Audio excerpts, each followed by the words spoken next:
हरे कृष्ण। ओम अज्ञानातिमिरान्धस्य ज्ञानाञ्जनशलाकया चक्षुरुन्मीलितं येन तस्मै श्रीगुरुवे नमः। हरे कृष्ण। आज हम लोग प्रहलाद महाराज के बारे में थोड़ी बात करेंगे। प्रहलाद महाराज ऐसे महाजन हैं जिनके बारे में अगर पूरा महीना रोज हम लोग बात करें तो भी कर सकते हैं। नारद मुनि युधिष्ठिर महाराज से कहते हैं कि जहां कहीं भी कभी भी वैष्णवों की सभा होती है तो वहां पे प्रहलाद महाराज का उल्लेख ना हो, उनकी बात ना हो, ऐसा हो ही नहीं सकता। जब एक बार दुर्वासा मुनि ने भगवान से पूछा कि आपके सबसे ज्यादा प्रिय भक्त कौन है, तो भगवान ने कहा प्रहलाद। तो इससे हम जान सकते हैं कि प्रहलाद महाराज के हृदय में सबके लिए बहुत ही ज्यादा प्रेम हमेशा रहता है। तो प्रहलाद महाराज वैसे तो देखा जाए तो उन्होंने अपने जो मित्र हैं जो उनके साथ पढ़ते थे उनको भी बहुत सारी शिक्षाएं दी, उनको भी बहुत सारा ज्ञान दिया और अपने पिताजी को भी उन्होंने शिक्षा दी और बहुत सारी प्रार्थनाएं भी नरसिंह भगवान से की है। तो उनकी हर एक प्रार्थना, हर एक उनका जो शिक्षाएं हैं वो सारी की सारी बहुत ही दिव्य है। लेकिन हम उनमें से कुछ ही एक दो चीजें आज हम लोग डिस्कस करेंगे। तो सबसे पहले प्रहलाद महाराज ने नरसिंह भगवान को जब प्रार्थना की थी तब उन्होंने ये प्रार्थना की कि भक्त कैसा होता है। तो वो नरसिंह भगवान को बताते हैं कि भगवान आप स्वामी हैं, आप मालिक हैं और मैं आपका दास हूँ, आपका नौकर हूँ। तो वो जो नौकर है, वो जो दास है, वो जो भक्त है वो कैसा होना चाहिए? तो कहते हैं कि वो किसी भी अपेक्षा से रहित होना चाहिए, उसकी कोई अपेक्षा नहीं होनी चाहिए। तो निस्वार्थ जिसे कहते हैं वैसा निस्वार्थ होना चाहिए। और स्वामी कैसा होना चाहिए? स्वामी भी ऐसा नहीं होना चाहिए कि अगर भक्त उनसे कुछ मांगता है वो तुरंत उन्हें दे दे। ऐसी कोई बात जो मांगने से या जिसे मिलने से उस भक्त को अगर नुकसान होता है तो वो स्वामी उसे कभी प्रदान नहीं करते। और जो स्वामी होता है वो कैसे होता है? उनके हृदय में प्रेम, शुद्धता और निर्मलता हमेशा ही रहती है। तो इस तरह से वो बताते हैं कि भाई कि भक्त कैसा होना चाहिए और स्वामी कैसा होना चाहिए। एक प्रवचन में प्रभुपाद ने कहा है कि हम लोग परो धर्म सिखाते हैं, धर्म नहीं सिखाते, परोधर्म। परोधर्म यानी ऐसा धर्म जिसमें हम लोग भगवान से कुछ भी मांगते नहीं है, भगवान से रोटी नहीं मांगते, उल्टा हम लोग भगवान को रोटी देते हैं। जैसे कि यशोदा माता वो प्रेम से कृष्ण को माखन, मिश्री और दूध मलाई और ये सब रोटी खिलाती है। इस तरह से प्रभुपाद ने कहा था। उसी तरह प्रहलाद महाराज कहते हैं कि भोग से हम कमजोर हो जाते हैं लेकिन त्याग करने से, तप करने से हम स्ट्रांग बनते हैं। तो तप किसे कहेंगे? तो जब हम अपनी सारी इंद्रियां उनको अगर हम भगवान की सेवा में लगाते हैं तो उसे तप कहते हैं।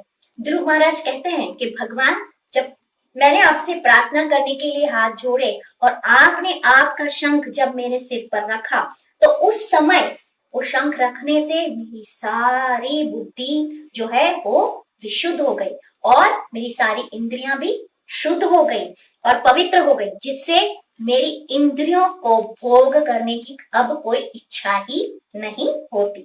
तो इस तरह इस संसार के लोग जो हैं वो क्षणिक सुख के लिए यहाँ वहां भागते रहते हैं और ना जिनकी नहीं लेनी चाहिए उन लोगों की भी शरण लेते हैं। तो सबसे महत्वपूर्ण बात जो प्रहलाद महाराज में बताते हैं कि हमें किसकी शरण लेनी चाहिए, तो वो कहते हैं कि जब हिरण्यकशिपु अपनी भ्रुकुटी एक ऊपर करता था तो सारे देवता थर थर कांपने लगते थे और हाथ जोड़ के उनके सामने खड़े हो जाते थे। उनको जो चाहिए वो हिरण्यकशिपु उनसे करवाता था। लेकिन आप, नरसिंह भगवान से कहते हैं, लेकिन आपने उनकी छाती फाड़ के उनको 1 मिनट में उनका वध कर दिया, तो मैं आपकी शरण ग्रहण करता हूँ। यानी कि अगर हमें किसी की शरण ग्रहण करनी चाहिए तो वो भगवान की ही शरण ग्रहण करनी चाहिए। जब समुद्र मंथन हुआ तब उसमें से रमा यानी कि लक्ष्मी भी निकली। तो लक्ष्मी जी जब निकली तो वो सोचने लगी कि मैं किसका शरण ग्रहण करूं, मैं किससे शादी करूं। तो वहां पे बहुत सारे सब लोग थे, वहां पे जो सब उपस्थित थे, लेकिन लक्ष्मी जी ने देखा उन सब में दोष है। तो वो बताती हैं कि जैसे दुर्वासा मुनि है, वे बड़े ज्ञानी हैं, लेकिन उनको क्रोध बहुत आता है, तो फिर ऐसे तपोबल का क्या फायदा। उसी तरह वो कहते हैं शुक्राचार्य, वो बड़े ज्ञानी हैं, लेकिन वो अपनी बेटी में उनकी आसक्ति है, तो बोले ऐसे फिर ज्ञान का क्या फायदा। उसी तरह वो देखती हैं कि सारे देवतागण वो हाथ जोड़ के खड़े हैं, तो बोलते हैं जब देवता कभी कभी दानवों के ही उसमें अधीन रहते हैं तो मैं उनका आश्रय क्यों लूं। इस तरह से बहुत बड़ा विस्तार से विवरण है वहां पे। और तब वो बताती है कि अगर मुझे इस संसार में किसी का आश्रय लेना है तो वो मैं भगवान का यानी विष्णु का ही आश्रय लूंगी। इस तरह से वो हमें बताती है। तो एक श्लोक में प्रहलाद महाराज अपने पिता के लिए भी यही कहते हैं कि आप सारे देवताओं को अपनी मुट्ठी में रखते हैं, लेकिन भगवान जो है उन्होंने 1 मिनट में उनकी छाती फाड़ के और क्या कर दिया, उनका वध कर दिया। तो मैं ऐसे भगवान की शरण ग्रहण करता हूँ। इस तरह से हमारे शास्त्र भी बताते हैं कि जैसे जैसे हम भगवान के गुणों का चिंतन करते जाते हैं, मनन करते जाते हैं, उनके गुणों को देखते हैं, बारे में सोचते हैं, तो हमारा चित्त भी विशुद्ध होता जाता है, हमारा चित्त शुद्ध होता जाता है। तो हम जो ये 3 गुण हैं, सत्व गुण, रजोगुण और तमोगुण, इनसे परे हो जाते हैं, यानी कि फिर हम लोग विशुद्ध सत्व गुण में ही रहते हैं। तो भगवान के तो गुण अगर हम सोचने जाए कि ठीक है हम लोग आज से भगवान के गुणों के ऊपर चिंतन करेंगे, तो भगवान के तो इतने सारे गुण हैं, भगवान के गुण तो समुद्र जैसे हैं, तो हम उनको कैसे हम लोग याद कर सकते हैं या उनको उनके ऊपर कैसे मनन कर सकते हैं। तो कहा गया है कि विष्णु पुराण, पद्म पुराण और नरसिंह पुराण, इन सारे पुराणों में विष्णु के बहुत सारे गुणगान हैं। और इन सबको, हमारे पास तो इतना टाइम नहीं है कि हम ये सब पढ़ सकें, लेकिन श्रीपाद रामानुजाचार्य ने क्या किया है, इन तीनों को इकट्ठा करके एक किताब बनाई है, गद्य त्रय। और उस गद्य त्रय में उन्होंने सारे विष्णु के गुणों का वर्णन किया है। उसमें उन्होंने 3 भाग किए हैं उसके। सबसे पहला है शरणागति गद्य। जो शरणागति गद्य भाग है उसमें सब लोग प्रार्थना करते हैं लक्ष्मी जी से कि आप कृपया हम पर कृपा करें और विष्णु जी से हमारी सिफारिश करें, क्योंकि हम तो इतने लायक भी नहीं हैं कि विष्णु के सामने खड़े हो सकें, लेकिन आप, क्योंकि आप पूरा दिन उनकी सेवा करती रहती हैं, आप उनकी अर्धांगिनी हैं, तो आप हमारे लिए, उनके लिए, उनको आप हमारी बात कहें। इस तरह से वो शरणागति गद्य। सेकंड पार्ट जो है वो है श्री रंग गद्य। और श्री रंग गद्य में विष्णु जी के सारे गुण, और उसमें स्पष्ट लिखा है उन्होंने कि अगर हमें किसी का शरण ग्रहण करना है तो कृष्ण का ही करना है, क्योंकि वो बताते हैं कि उसमें 3 पार्ट आते हैं। एक श्लोक में बताते हैं पर भक्ति, पर ज्ञान और परम भक्ति। तो जो पर भक्ति है, पर भक्ति में वो बताते हैं कि पर भक्ति का मतलब होता है कि हमें जब बहुत ज्यादा ऐसी इच्छा होती है कि नहीं मुझे भगवान की सेवा करनी है, तीव्र इच्छा जब होती है भगवान की सेवा करने की, उसे कहते हैं पर भक्ति। फिर सेकंड आता है पर ज्ञान, जो ध्रुव महाराज को हुआ, जैसे ही भगवान ने शंख रखा, या फिर नरसिंह भगवान ने प्रहलाद महाराज के सिर पर जब अपना हाथ ऐसे फेरा, तब उनको जो ज्ञान हुआ, वो ज्ञान उनको मिलते ही वो निर्भय हो गए, उनको किसी से फिर डर नहीं रहा। ऐसा जब निर्भय ज्ञान आता है उसे कहते हैं पर ज्ञान। और जो तीसरा है वो है परम भक्ति। तो यहाँ पे श्रीपाद रामानुजाचार्य लिखते हैं कि ये जो परम भक्ति है उसका मतलब होता है कि जो भक्त है वो एक क्षण तो क्या, आधा क्षण भी भगवान के बगैर नहीं रह सकता। जैसे कि चैतन्य महाप्रभु, माधवेंद्रपुरी, ऐसे ऐसे जो भक्त हैं जो भगवान के बगैर बिल्कुल नहीं रह सकते। तो इस तरह से उन्होंने इन तीनों का वर्णन किया है। फिर उन्होंने भगवान के सारे गुणों का वर्णन किया है। वो कहते हैं कि भगवान के पास क्रिया शक्ति है, ज्ञान शक्ति है और इच्छा शक्ति है, और भगवान की इच्छा शक्ति से वो कुछ भी कर सकते हैं, सिर्फ इच्छा मात्र करने से वो कुछ भी कर सकते हैं। इस तरह से उन्होंने फिर उनके गुणों का वर्णन किया है कि उनकी ऐश्वर्य, उनका ऐश्वर्य है वो अतुल्य है, उनका तेज, उनका वो स्वयं प्रकाश है, और उनका जो बर्ताव है सबके ही एक जैसा है, उनमें कोई भी भेदभाव नहीं है, उनकी बल की कोई सीमा नहीं है। वो कहता है कि वह वात्सल्यपूर्ण है, वो साफ जो जैसे बछड़ा गाय है वो अपने बछड़े को चाट चाट के साफ करते हैं, उसी तरह भगवान हमारे हृदय में जो ये काम क्रोध लोभ मोह है, ये सारे जो रिपु हैं, उनको चाट चाट कर भक्तों के हृदय में उनको चाट चाट के उनको साफ करते हैं, उनको निकालते हैं। फिर आर्जव, फिर सौहार्द्र, हर एक जीव पर उनकी अनुकंपा है। मार्दव, अपने शुद्ध भक्तों के लिए वो एक पल भी दूर नहीं रह सकते, इस तरह से वे इम्पार्शल है। फिर कारुण्य, बहुत ही करुणामय है, दया के सागर हैं। वो जैसे कि पूतना उन्हें विष पिलाने आई थी, लेकिन भगवान ये सोच के कि नहीं ये मुझे दूध पिलाने आई है, उसको माँ यानी जननी का दर्जा दिया। इस तरह से इतने करुणा से भरे हुए हैं, उनको एक दात्री का स्थान दिया। इस तरह से दूसरों के दोष वो नहीं देखते, गुण देखते हैं, वो कभी अपनी बड़ाई नहीं करते। माधुर्य, वे दूसरों से ईर्ष्या नहीं करते। गांभीर्य, भगवान हमेशा अपने भक्तों को आशीर्वाद देते हैं। वे भक्त वत्सल हैं, अनाथ रक्षक हैं, आपद बांधवा हैं। ऐसे करते करते उन्होंने इतने सारे भगवान के गुणों का वर्णन किया है कि वे दीन बंधु हैं। इस तरह से भगवान जैसे अर्जुन और ये सब पांडव हैं, उनके वे रक्षक बने, उनके वो दीन बंधु उनके बने।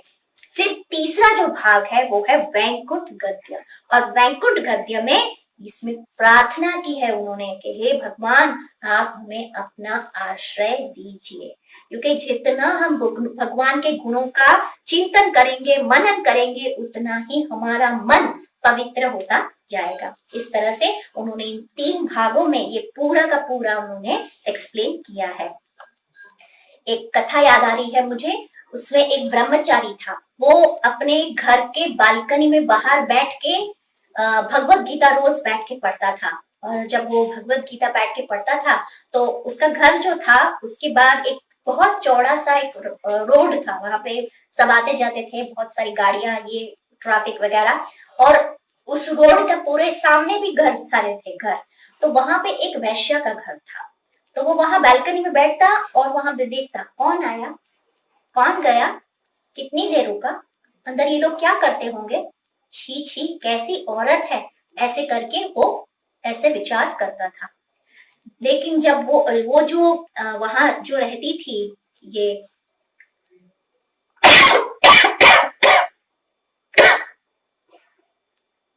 जो वैश्या रहती थी सामने, वो जब बाहर निकलती तो वो इस ब्रह्मचारी को देखती और वो देखती कि ये पूरा दिन भगवत गीता बैठ के पढ़ रहा है।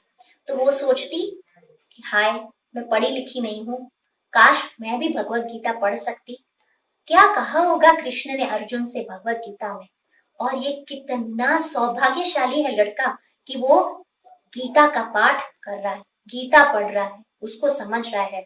और मैंने पता नहीं कौन से पाप किए हैं कि मुझे इस तरह से मुझे अपना पेट पालना पड़ रहा है, ऐसे करके वो करती थी।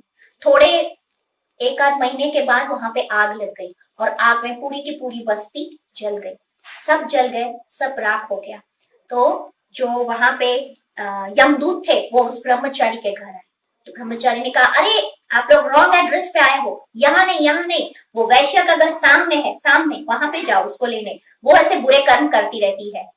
तब वो देखता है वहां पे, तो वहां पे उस जो वैश्या है उसको लेने के लिए विष्णु दूत आए हुए हैं।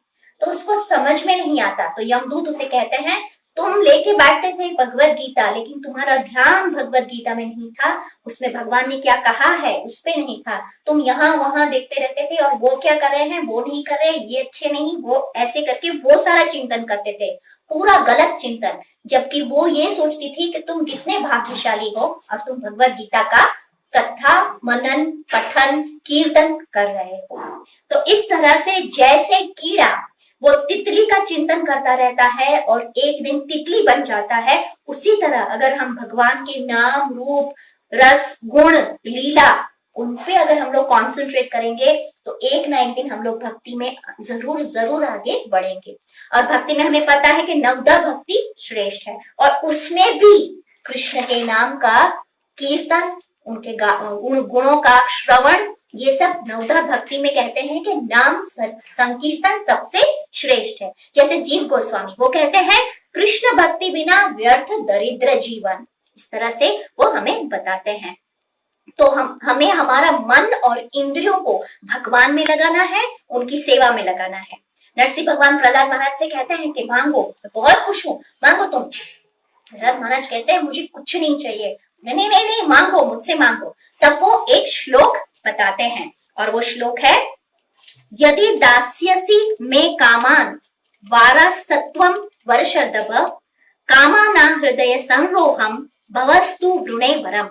वे कहते हैं कि आप मेरे मालिक हैं, मैं आपका सेवक हूँ, मैं आपका दास हूँ, लेकिन अगर मेरे मन में, अंदर मेरे हृदय में अगर कुछ काम है, कुछ वासनाएं हैं, तो आप कृपया उन्हें निकाल दीजिए। तो इस तरह से इतने विनम्र भाव से प्रहलाद प्रार्थना करते हैं। हम भी प्रहलाद महाराज से प्रार्थना करते हैं कि वो भी हमारे अंदर जो ये काम है, वासनाएं हैं, उनको निकालने में हमारी सहायता करें और हम पर कृपा करें। हरे कृष्णा।